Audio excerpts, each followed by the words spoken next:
Have you ever told a lie? Now, before you answer that question, how you answer that question may well determine how you should answer the question, right?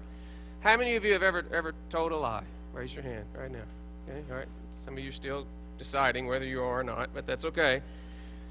You know, a lie is when you are telling somebody something that is not true, right? I mean, that's what a lie is. Or you can be shading the truth in such a way in order to deceive somebody, right? I mean, there's probably a better legal definition of what it means to lie, and there's probably a better dictionary definition. But a lie is essentially telling somebody something that is not true, or shading the truth in such a way, or telling part of the story in such a way as if to mislead a person from what is accurate or true. Now, there is something also that's kind of close to a lie that may not be quite exactly a lie, and that is where you're telling somebody something that you're not so sure is true. Or maybe you're telling something to somebody in a positive way, hoping that it might be true. But, well, for instance, have you ever told somebody, hey, it's going to be okay?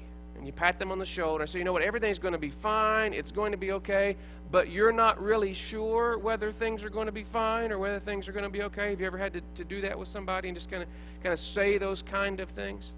Well, it's kind of funny that we oftentimes will not tell the truth, and whether that's not quite a lie or whether it is a lie, we're really good at not sharing the whole truth and nothing but the truth. We have a tendency to share part of the truth, or something that looks like the truth, or sometimes, in fact, completely a lie. In fact, we also do this in church all the time, don't we? I mean, don't we really lie in church all the time? When we come to the building and somebody asks, hey, how are you doing?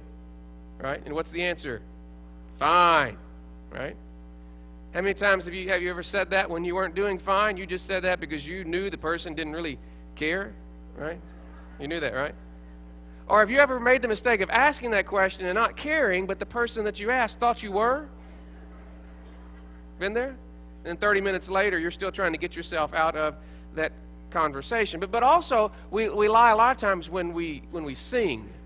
Don't we lie? I mean, some of these songs we sing, we're just lying through our teeth. Look at this one. All to Jesus I surrender. All to Him I freely give. Now, what we're really thinking is, some to Jesus I surrender. Some to Him I grudgingly give. I mean, that's what we're really thinking, right? We don't want to be like that. And maybe we're not telling a bald-faced lie or a bold-faced lie or whatever that is. But we're saying something that's not quite true, although we might hope that it is. We hope that we're surrendering all to Jesus, and we hope that we're giving Him everything that we know. Take for instance, that last song that I asked Jeff to sing. How many of you knew that song? Follow, follow. You knew that song? It's a good song. William Cushing wrote that song, 1878. He'd been a preacher for a long time. His wife got sick, and so he quit preaching to help take care of her. And then after she passed away, he got even greatly sick, and he wasn't able to use his vocal cords nearly as much, had paralysis in those. And so all he was able to do is to write poems. And so he wrote over 300 poems. Another one of those was Ring the Bells of Heaven. Maybe some of you go old school back will recognize that song, Ring the Bells of Heaven. Well, he also wrote this one with the hope and the intent that you and I would follow Jesus anywhere, everywhere, that we will follow on. Sounds good, doesn't it? And I'm not saying we shouldn't sing the song, because it does say something to us, but there's a tendency for us to sing this and think it is easier than what it really is. In fact, in the church world, sometimes we do our very best to make it convenient, to make it easy for you to follow Jesus, when in fact Jesus never did such a thing.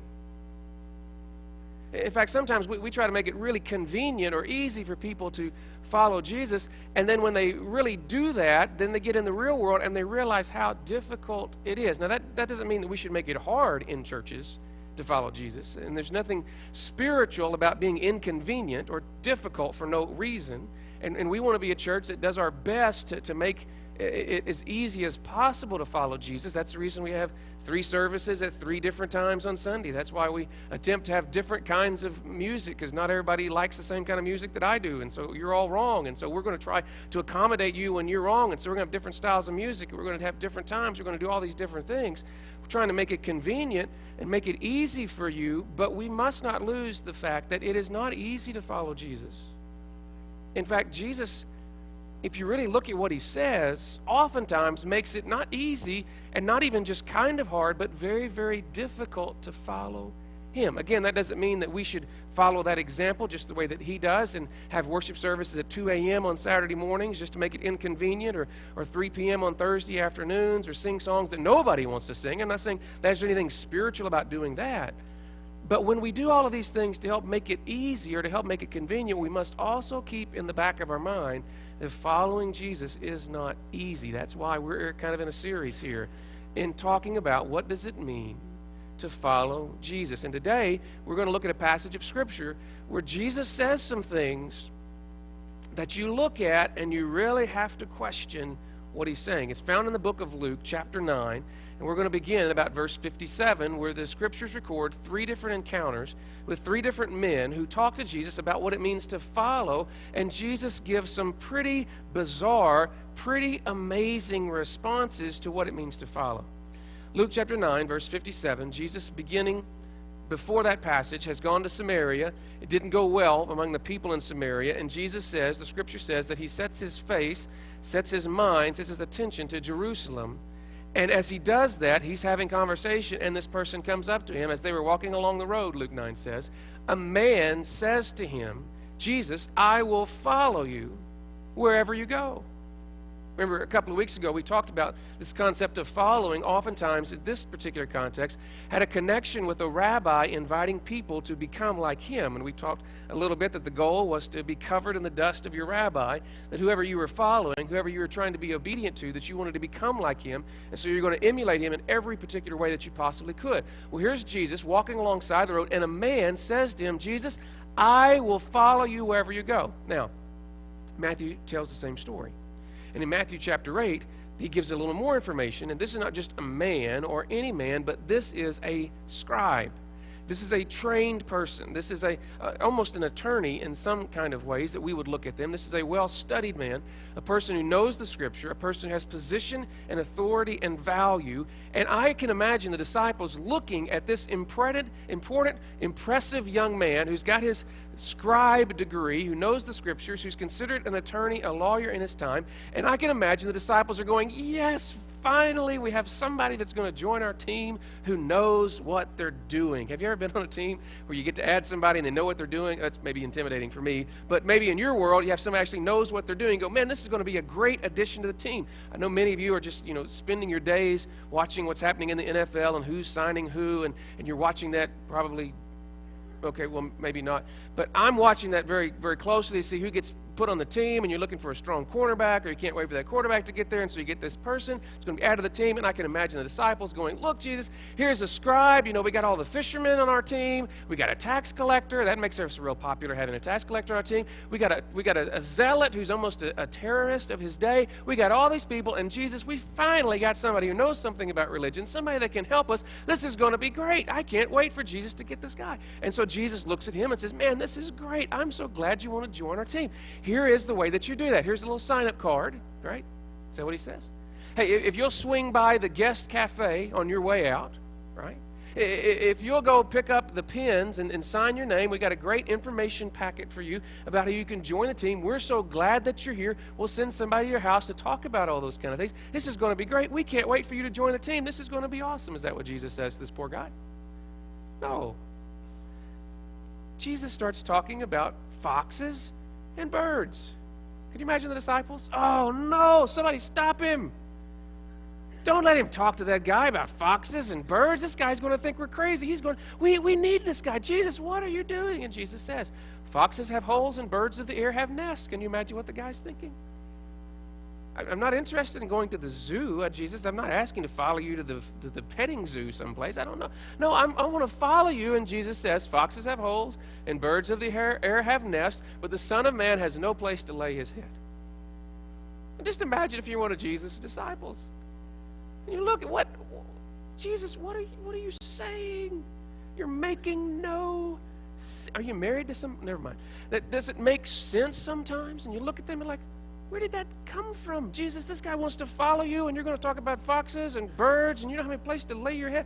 What is all of this? We want this guy. We need this guy. He's got to help us follow, and Jesus says that. And we don't have a response as to what the guy does. We don't know There's nothing else. In fact, Matthew doesn't say anything else about what happens, does it? But do you assume that this guy still signs up? The assumption is not, is it? The assumption is that he doesn't follow, and he walks away, or he at least stands there dumbfounded at the very least. And so Jesus, on a roll now, picks out somebody else. Apparently there's another guy that hears the conversation, and he says to that guy, hey, you follow me? And the guy says, oh, Jesus, yes, I would love to follow you. That song, follow, follow, I'd love to do that. Jesus, I want to do that. You're worth following. I'm going to lay it all along. I want to follow you. You're right. I want to follow, but my dad just died. Or at least that's the way we interpret it in our Western culture. The man says, let me go and bury my father. Now, that's a pretty reasonable request, don't you think? Hey, my dad's passed away, and so Jesus, I want to follow you. I want to do that. I want to be obedient. I'd love to do that. But first, we got this funeral scheduled. It's 2 o'clock this afternoon, and so I've got to go to the funeral. I'm the oldest boy. I'm responsible. You know what it's like to be responsible, right? I mean, you're the oldest child, and you've had to make all the arrangements and all the decisions, and you know how stressful that is when you're sitting around that funeral home meeting, and you're trying to solve those things. Hey, Jesus, I've got to do all of that, but as soon as I do that, and the funeral's over 2, Dad will be done by 3, you know, we got the dinner afterwards or whatever, we're going to be fine. I'll be happy to follow you. Just let me go and do that. Now, that's a reasonable request, right? You can even call your boss, can't you? Even your mean old boss, you can call him and say, hey, look, there's been a death in the family. I can't come in today. Now, some of them, you know, they want it to make sure that it's your death that's before you call in sick or whatever that day. There's some bosses like that. There's some college professors that are like that. But most of the time, even your mean old boss will understand that if your dad just died, that it's okay for you to skip a day and come and show up the next day at least. Sometimes they may give you a couple of days. Didn't the airlines used to have like a bereavement fare? In fact, I don't think they do that anymore, but in the old days, didn't they do that? If you had a death in the family, they would cut you a rate. I mean, even the airlines would cut you a rate on that. Now, if they will cut you a rate, what you'd expect Jesus to say something? Sure. Come on tomorrow, we're going to be here. I understand. I'm sorry about that. That's so sad. Come like next week, it'll be good. Is that what Jesus says to him? Jesus, insensitive to this man, right? Says, let the dead bury their own dead. No, wait a minute, Jesus, that's kind of hard for dead people to bury dead people. If you really ask that question, Jesus, if you really think about that, that doesn't make a whole lot of sense to do all of that. He's not really talking about physically dead. He's talking about what? Spiritually dead. He says to them, well, the spiritually dead bury their own dead, but you go and proclaim the kingdom of your God. Can you imagine anyone being more insensitive to grief and pain and struggle than Jesus? I thought Jesus was nice to us, right? I thought Jesus cared about us. Jesus won't even let us go back and bury our daddy. And then he looks at another guy. Another guy says, hey, I'll follow you. I'll follow you, Lord, but I just got to go say bye to Mom. I got my bags packed. I'm ready to get on the bus. Ever sent your children off on a bus someplace and you send them off and say, hey, wave at them, right? Anybody do that? Anybody, as soon as the bus goes out, do a little cheer, get a little dance so they can't see you, and you say, see ya, that's great. Have a great time. Have a great life. Come back in 30 years, the grandkids or whatever it is. Have you ever done that? This guy just saying, Lord, I'll follow you. I'm in, Jesus. I will do whatever you ask me to do. Follow. I'll follow you anywhere, Jesus. All I got to say bye to my mama. All I got, just bye to Mom. Got to go back and say bye to my mom. Now, surely Jesus, Jesus had a mother, right? Mother was close to Jesus, Jesus had a soft spot. Maybe he didn't have a soft spot for Joseph, maybe not as much, and so he had buried, let dad be, who cares about dad? But this is Mama, football games. Hi, Mom, never hi, Dad, right? Always, hi, Mom, got a great connection here. Mom, say goodbye to my family. All I got to do is that, and it's all going to be fine. And Jesus would surely say yes to that, but then Jesus talks about plows and other things, doesn't he? Talks about it, he gives him a farm illustration. He talks about the farm. Mom doesn't live on a farm, Jesus. I'm just trying. Jesus replied, no one who puts his hands to the plow and looks back is fit for the service in the kingdom of God. Wow. I want you to think about that for just a moment. Here are at least two people who want to, really three people who want to. Two people come to Jesus. One says, starts the conversation, I want to follow. The other guy says, I'll do whatever it takes to follow. A third guy says, yeah, I'm in. And Jesus doesn't seem to do anything to help them follow. He doesn't seem to make it easy. In fact, he makes it difficult. In fact, he makes it horrendous to follow. Can't say bye to your mom, can't bury your dad, and we're not going to have any place to sleep. Not a great opening line to get people to follow you if you're going to start a movement. What is going on here? Does this mean that if we're going to be Christians that we can't go to our dad's funeral? Does this mean if we're going to be Christians that we can't have a house? We got to be like foxes and birds and be homeless? Does this mean that we can't say bye to people and have conversations with families? Does that mean we leave all of those kind of things? Maybe. But maybe not.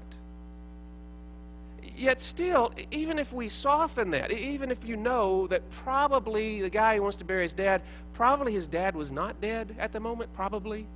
Yeah, there's the case that maybe he passed away and he came to see Jesus to raise him from the dead, and Jesus didn't want to do that. Maybe that happened, but more than likely what he's talking about is that I have the responsibility of the family, and as long as my father's alive, I can't leave because I've got to be a good son and take care of that. It could be that his dad was not dead. Probably, in fact, it was that he was not dead. Probably wasn't even within that 30 days, because you remember the Jews were not like the Egyptians or the Romans. They didn't just bury somebody months and months later. In their context, in that culture, in the Jewish world, if somebody died, you buried them what? Very, very soon, very, very quickly, typically before the sun goes down. Isn't that why they were rushing around to try to get Jesus buried? I know it had to do with the Sabbath, but it also had to do that the night was coming and the next day began. So maybe it wasn't as bad as we're thinking about it, and maybe that guy has some kind of excuse that's not as strong as it looks like, because surely Jesus wouldn't say you can't bury your dad, would he?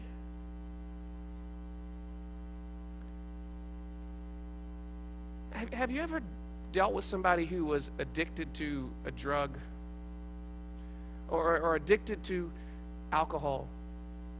Or maybe you knew somebody that was in the midst of an affair. No, let's not call it an affair. Let's call it committing adultery, because that's what it is, believers.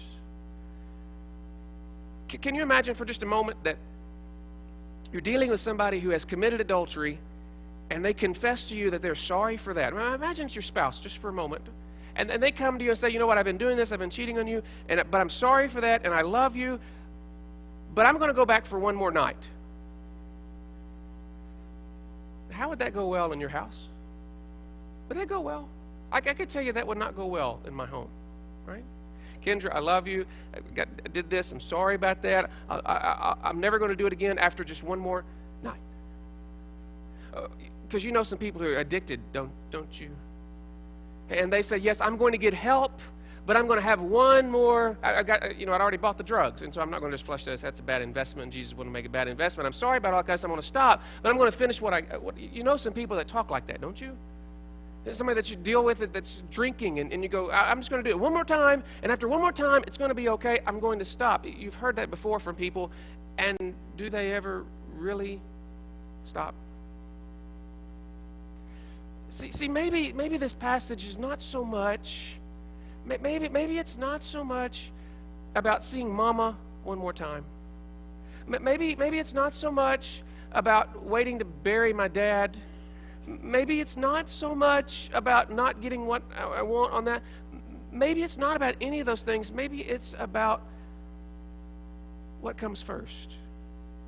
Maybe we're not talking here about evaluating funerals and bye-bye to Mama. Maybe here we have a competition of values and priorities. And maybe there's nothing supernatural or super spiritual about any of these in particular, but maybe for these three people, these were the things that would cause them to evaluate what really is more important. Because here's what I know about God. God is passionate about being first. He's passionate about having the first place in your life. You say that's a little egotistical. Well, He created everything. He's the only one that's worthy and valuable of that. When you and I try to do that, it looks silly. It doesn't make any sense. But when God asks for that, it's not silly or short-sighted or mean-spirited. He's the only thing worth anything. And if He allowed us to worship anything other than Himself, that would be silly. That would be unfaithful. So maybe here the competition is not these individual things that we look at and we wonder. Maybe it's about what's most important, because he is passionate about being first in our lives. Jesus is not really interested in our leftovers. See that's what the whole thing is about, giving the first fruits. You know the Old Testament talks about that you're supposed to bring your first fruits. It's the first of your fruit, and you bring that to the temple, and you give that to God, and we translate that today to mean that you give the first 10% to God of your salary, because that carries over into the New Testament, where the New Testament tells us that, hey, you don't have anything. It's not that you give 10% and you're done. The fact is, in the New Testament, that God owns everything of yours, and you demonstrate that by giving him the first of what you have, to demonstrate that all of it is his. Yet you and I struggle sometimes when it comes to finances, because we look at all the bills and we go, okay, God, I tell you what, I'll make this deal with you. Why don't I take care of all the bills first, and then whatever I have left, I'll give that to you. And Jesus, this could be a good deal, because I might have 11% left over for you. If you just let me go this direction, I'll give you 11%, and that would be good. Because whatever usually happens at the end of the month, we usually don't have more than 10% at the end of the month. We have what? Usually even less. And if we continue as a culture the way that we're going, we'll just have to print our own money, because that's what you do to solve the problem. But we're going to have challenges on how all of that works. Jesus says, no, what you do is you give me your first 10%. And can I just tell you kind of quietly and kindly, if you don't give your first 10%, God's not really pleased with you.